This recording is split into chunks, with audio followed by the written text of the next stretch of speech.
Well, greetings, everyone. Thank you all for joining. My name is John Barker. I'm the presenter today.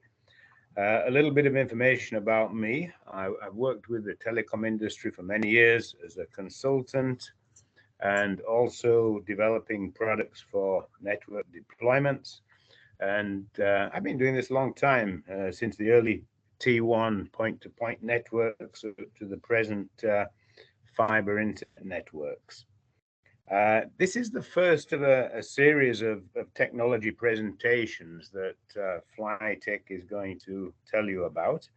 And if you want to see future presentations, please advise Flytec and they'll sign you up. If you have questions during the presentation, please put them in the chat.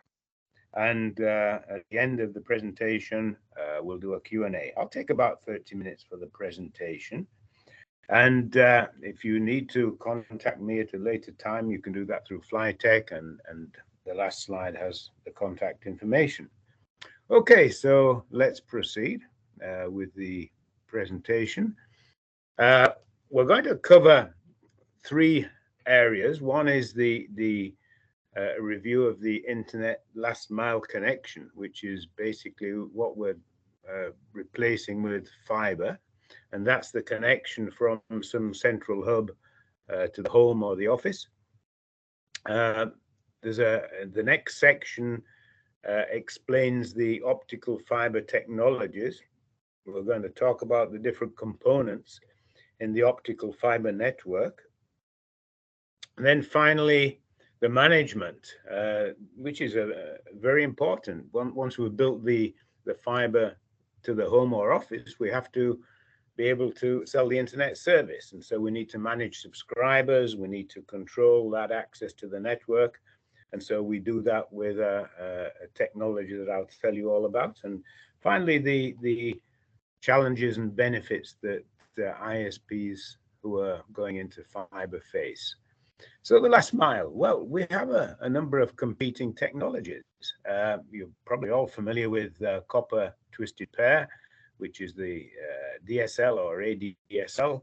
That was one of the first of providing high-speed internet into the home and office. We have the cable internet service. So cable TV provided first the TV service, and then protocols were developed, DOCSIS, to provide data over the same network. And now we have the fiber networks, passive optical networks, or gigabit passive optical networks that ISPs and telcos are busy installing. We have some wireless technologies as well that you're probably familiar with. First is the unlicensed Wi-Fi technology that many wireless internet service providers use to sell internet service to their customers, and Flytec has a wide range of products for WISPs.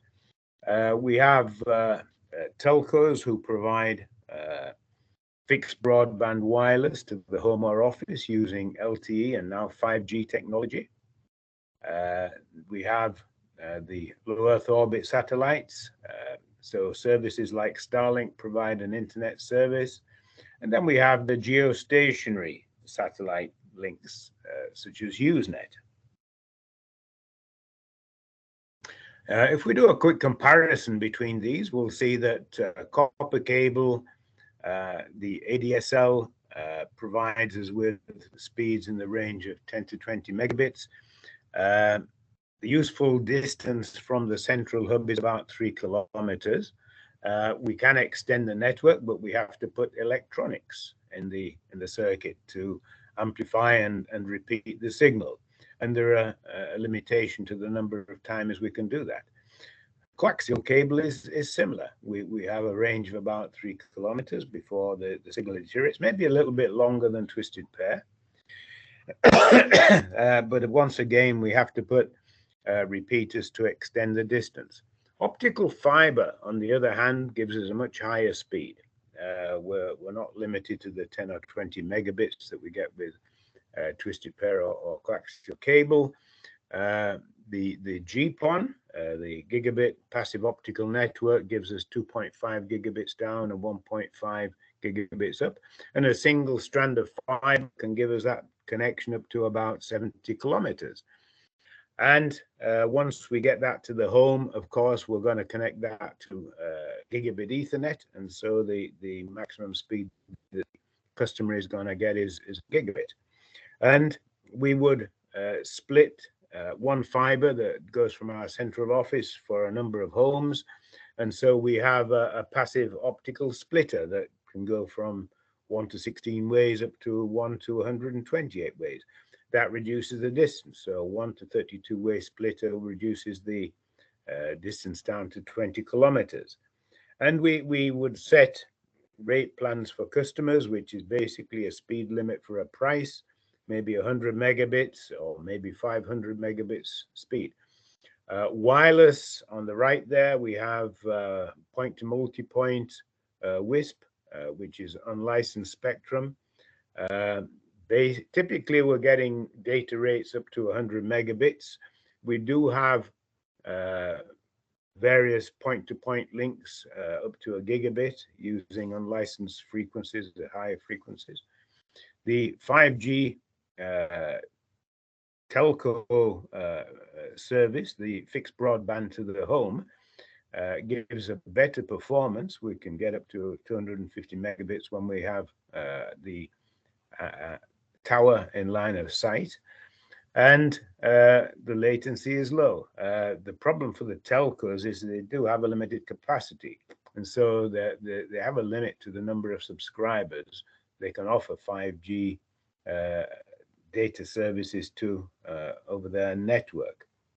The geostationary satellites, we're talking about maybe 10 megabits, 20 megabits data rate, high latency because the satellite is in a high orbit, 22,000 miles. So we're talking about several hundred milliseconds of latency in that network.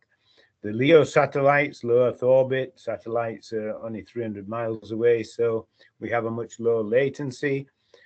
Speeds can be up to 150 megabits per second, typically 100 megabits per second. Let me go to the next page. So service providers who are offering fast internet over fiber are looking to sell what we call triple play. That is a group of services. The cable providers already do this. The fiber providers want to offer, as well as broadband internet, digital television, voice over IP. There are other services, for example, security systems in the cloud that are being offered, hosted application, managed Wi-Fi. If you look at AT&T, you can see they have quite a broad range of services that they offer over fiber. The interesting point about fiber GPON is that the DOCSIS-like protocol that was developed does have the ability to configure quality of service, which means you can prioritize different data streams. And so that is an advantage for triple play type services. If we look at the pros and cons of fiber to the home, well, there are a lot of pros. High speed connection, we can actually offer customers up to a gigabit of speed. There are 10 gigabit fiber connections, so we can offer customers up to 10 gigabits of speed, although that would be a more expensive service. It's very reliable. Unlike copper, it's really not affected by electromagnetic radiation. The fiber cables are generally sealed from the elements and so are not affected by the weather. It's very scalable because we're using very high data rates, and so we can easily add more customers. And we see that it has a long life into the future. In fact, once we put a cable in the ground, as technology develops, we can put faster and faster data rates through that cable. And so the same fiber optic cable is going to be able to transmit data at 100 gigabits if we have the right equipment at each end of the cable. Now, the cons are the cost. Basically, it's very, very expensive to install fiber. If we're replacing existing copper wire, it's possible to use some of the infrastructure. But if we're looking at installing fiber to homes which are a long distance from the central office, then it becomes really too expensive to do that. And so right now we have limited availability, and other services like 5G data are probably more accessible for a lot of rural homes. Also, the ISPs offering fiber services are probably looking for longer term contracts to be able to amortize the cost. So it means you're depending on one service provider for that service. Now, those of you who are familiar with networking know that we have various types of modular systems that we recognize, and fiber is just the same. We have the central loss, the optical line terminal, OLT. We connect that to the homes through a fiber distribution, an optical splitter. And then at the home, we have the optical network terminal, and we connect a wireless router to the fiber optical fiber network terminal. And the photos there show some of the equipment, the OLT equipment, the ONT equipment, and the optical splitter. And there are various manufacturers who provide these. One word of warning, the DOCSIS type protocol that is used is not detailed specifically like Ethernet is. If you buy an Ethernet product, it will connect to anyone else's Ethernet product. That's not the case with fiber products. Generally, we have to buy the OLT and the ONT from the same manufacturer. There's no guarantee of compatibility between the OLT from one manufacturer and the ONT from another manufacturer. So a word of warning when we're purchasing the equipment for our networks. I mentioned the protocol, very similar to the DOCSIS protocol that the cable people use. We're able to set priorities for certain data types, and so real-time communications like phone or video communications can have a priority set. You know, if you're using Zoom and the screen freezes, that's because you're communicating over an Ethernet network and you're sharing the same data circuits. There's a lot of other types of communication. With GPON, we can set priorities, and so we're not going to get any frozen screens or crackly voice circuits as we would if we were having a plain Ethernet type of connection. Urban fiber, the fiber that's being installed, we usually install it underground. In a lot of modern communities, in fact, there are no utility poles. All the utilities are installed underground. We may have an infrastructure such as cable ducts where we can pass the cables. It may be in older neighborhoods. We have utility poles, and so we would distribute the fiber through utility poles. Nevertheless, the cost, you can appreciate the cost of installing the fiber cables is very high, especially if we have to dig trenches in order to install the cable. That's very, very time-consuming and expensive process. We would take one cable from the central office and we'd put a splitter in a neighborhood, maybe for a street, and then from the splitter we install drop cables to each home, and then each home has the ONT and the Ethernet wireless router. Rural areas, the method of connecting homesteads is different. We don't have groups of homes that allow us to connect a splitter. We probably have utility poles where we can string the cable along utility poles. And so at each homestead, we have a differential optical splitter where we maybe split off 5% or 10% of the light, which goes to the ONT at the homestead, and the majority of the light continues down the cable, and we can maybe do that 20 times before the signal is attenuated too much. And so that would be the principal method of connecting homes to fiber in rural areas. We have several different splitting topologies. I mentioned the first one, which is the centralized or star topology, where we have the OLT at the central office. We send out a feeder to a street or an area. We feed that into an optical splitter, and then from the optical splitter we have drop cables to the subscribers, the homes. We do realize that the number of taps on the optical splitter determines the maximum distance.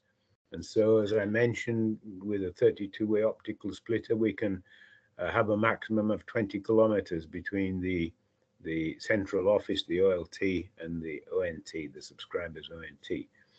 We can cascade the splitting technology, as shown in the next diagram down. This obviously is going to reduce the maximum distance a lot more, but it facilitate the installation of cables in a city area. And so we can have a central office that has one feeder, goes to a stage 1 splitter, which may be in an area of a city. We then run fibers out to streets, and then at each street we put a stage 2 splitter, which has a drop cable to the home. I've already mentioned the optical tap topology, which we use for rural areas. And so we run a long cable along a road, and then the entrance to each homestead has a non-symmetrical tap, and so we run a drop cable to the homestead. We have other options as well. For example, a multi-core patch panel topology, where we're not actually optically splitting the signal. We run a multi-core cable to a distribution point, which has a patch panel. And so from that patch panel, we have a cable which goes to each home, the ONT at each home. This allows us to actually have up to 70 kilometers between the OLT and the ONT, because there's no attenuation due to splitting the cable. We could combine these. For example, we can combine the multi-core patch panel topology with the cascaded topology. So we can run multi-core cables to the stage 1 patch panel, not the stage 1 splitter, and then from that patch panel we can run cables to splitters on each street. And so we have various possibilities, and we have different components which we use to build the infrastructure. Let me just go up here slightly. Okay, so management of OLT, ONT products. Generally, each manufacturer provides software to configure the products. This shows the Ubiquiti fiber products. They have the Ubiquiti OLT and ONT. They call that the ONU. And so that software is provided by Ubiquiti to configure the systems. We use the VSOL equipment. The OLT has software built into it. You can connect through the console terminal, and you can use that to configure the OLT and also the ONT devices that are connected to it. So each manufacturer has a different type of software, and as you all know, if you install wireless networks, you're accustomed to having the software that is used to configure the devices, similar to, for example, Ubiquiti systems that you are probably already using. There are a number of different fiber equipment manufacturers. The main manufacturers, Adtran, CommScope, and Cisco, they're all billion-dollar corporations. Ubiquiti also has a good range of fiber products, and other manufacturers like Juniper have fiber products. There are also various manufacturers of the different components we need to build out the network, such as fiber cable, optical splitters, utility pole mounting parts, underground cable installation parts. There are a couple of Chinese manufacturers that have a lot of restrictions placed on them by the US government, the Huawei and ZTE. I think there are even restrictions now on importing those products, and for a while the sale of those products has not been permitted to an entity, a government entity. So if you're building out a fiber network, avoid those products, because it may mean that you can't provide a service to certain types of customers. So that's one caution, one precaution to take. Now, we've talked about managing or rolling out the fiber network to the customers. Now we have to talk about actually delivering a service, because the fiber network is one part of the solution, but we have to be able to sell an internet service, or internet plus video plus phone services to our customers. And so we need software on top of the network in order to manage the subscribers. We also have a component in the network called the broadband network gateway. So the diagram there shows how this is connected. The OLT does not connect directly to the backbone, the internet backbone. It connects via the broadband network gateway. And this product is managed by the software. And so it activates customers onto the network. It enables or disables those customers according to the status of the payment. And it sets the rate plans for those customers, which is the maximum speed that the customer is permitted to use. It might also set, for example, data limits. Some ISPs might decide they're going to put a monthly data limit on the customer. It also gathers data about the network use and sends that back to the software management system. And so the software management obviously has the billing component, which allows us to invoice customers every month and collect those payments. The sales staff can add new customers. The support staff can help customers. We have a help desk system, customer relationship management, and so the customers can ask questions, get answers. The network technical staff also use the system. They get work orders when a new customer is signed up, because they have to install that customer. They have to install the drop cable from the hub to the customer's home and install the ONT in the customer's home. So it's a system we call the ISP management system. All ISPs have this. The biggest ones like AT&T will have a billing system called Amdocs, and they will buy the broadband network gateway from Cisco, and that will be a multi-million-dollar type management system. Smaller ISPs have systems which are scaled down for their applications. So if you have a few thousand subscribers, you can manage those with an easyWSP system, a more basic type of management system, but you're looking at something that may cost less than $10,000 to install, compared to $1 million for a large telco system. Now, the ISP would want to continue expanding the network, and so each central office will have a limit to the number of subscribers, because we have maybe a 10 gig circuit into a backbone. Maybe we can build a larger network with 100 gigabit circuit into the backbone. It really depends on what we have available. If we're looking at smaller areas, villages or small towns, then maybe we have a limit to the number of subscribers. Maybe we can only hope to sign up 1,000 or 2,000 subscribers in that area. Maybe it's a rural area and there are less subscribers. And so what the ISP will do is set up a number of different central offices according to the ability to sell services to those customers. And we have two options. We can have all the central offices routed back through a tunnel to one network management gateway, or else we can set up the management gateways at each sub central office, and we can manage those through the cloud system. So the telco will have various options to configure those networks, and so it means the telco can expand the services with really very few limitations. The only limitation is the ability of the telco to invest, or the ISP to invest in the infrastructure.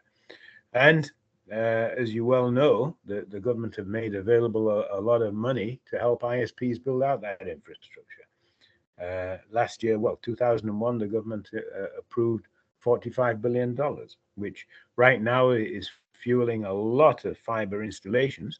Those installations are not yet at a point where customers are receiving service, but within a year or 2 years, those fiber installations will be operational and customers will have access to a much faster internet service. The broadband network gateway is basically a high performance server without much data storage, but one device like this, it's got a throughput of 10 gigabits and can manage several thousand customers. The fiber distribution network connects to the broadband network gateway. We authenticate the customers onto the network. We verify the customer's identity in order to permit that customer have access to the network. We have a step where we verify the status of the customer so that the billing system, if the billing system doesn't note that the bill has been paid, then it can deactivate the customer. And then the next stage is the access rules.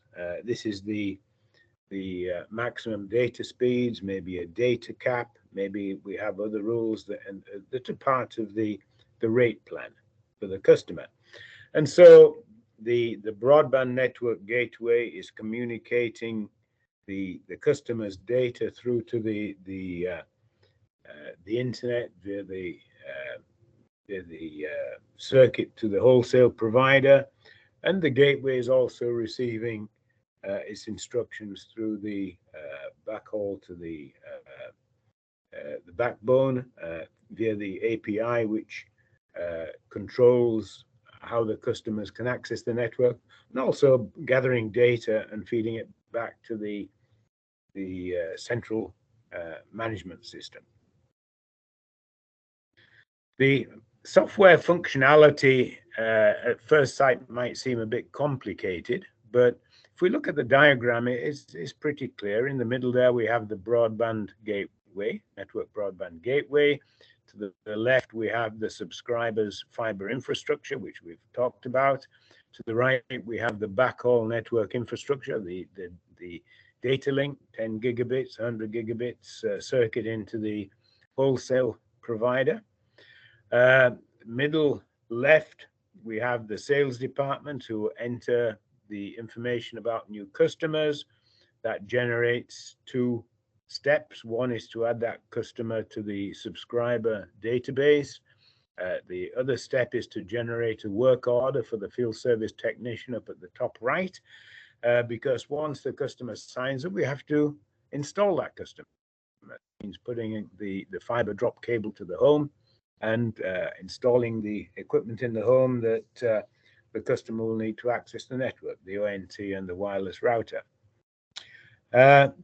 At the bottom, we have the manager who is looking at reports and also sets the rate plans, which is how much we're going to charge for what data speed, which is the basis of the billing system.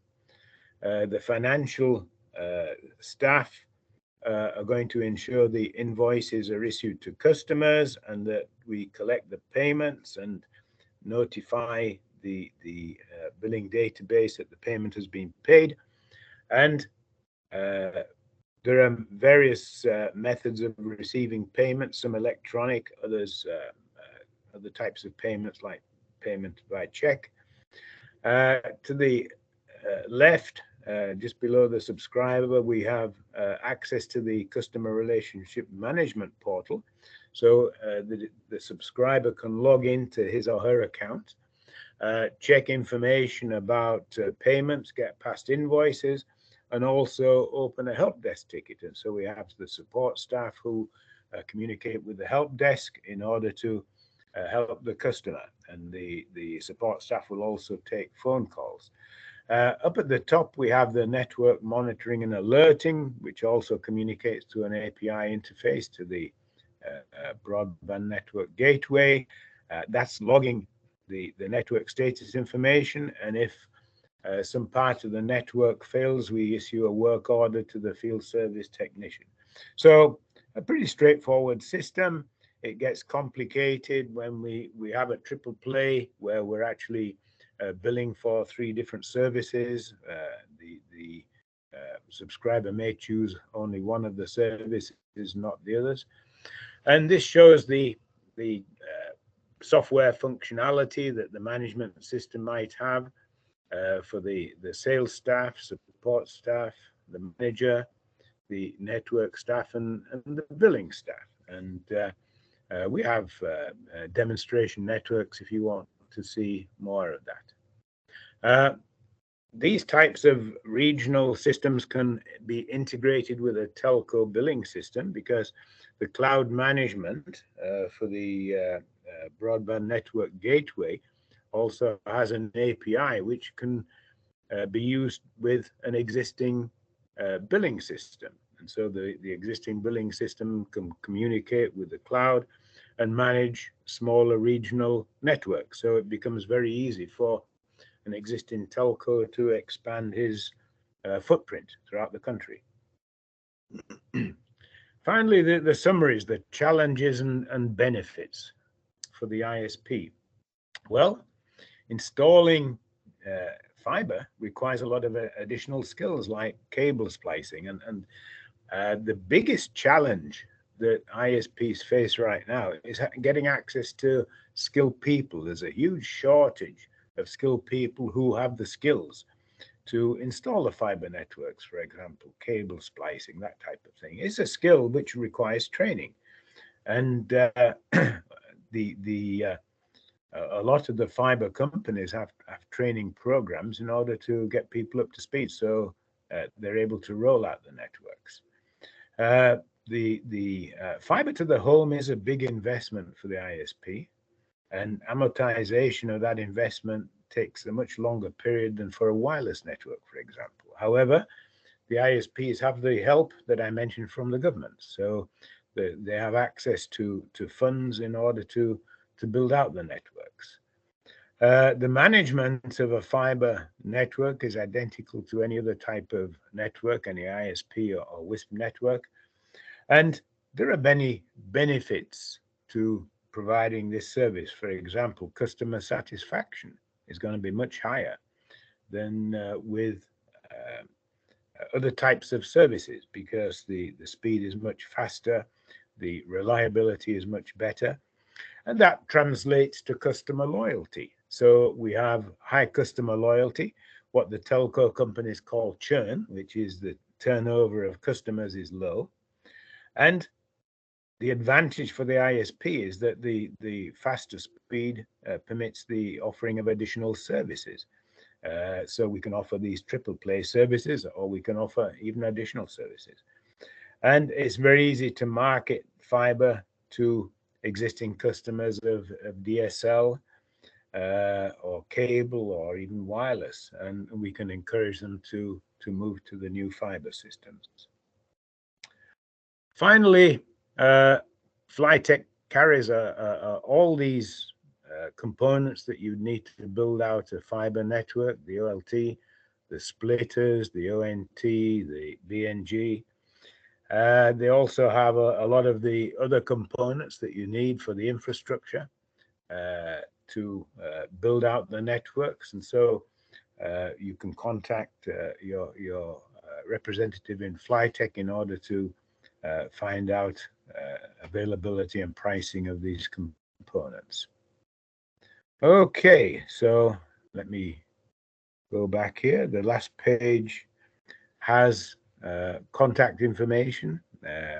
If you want to get in touch with me, you can do it through Flytec.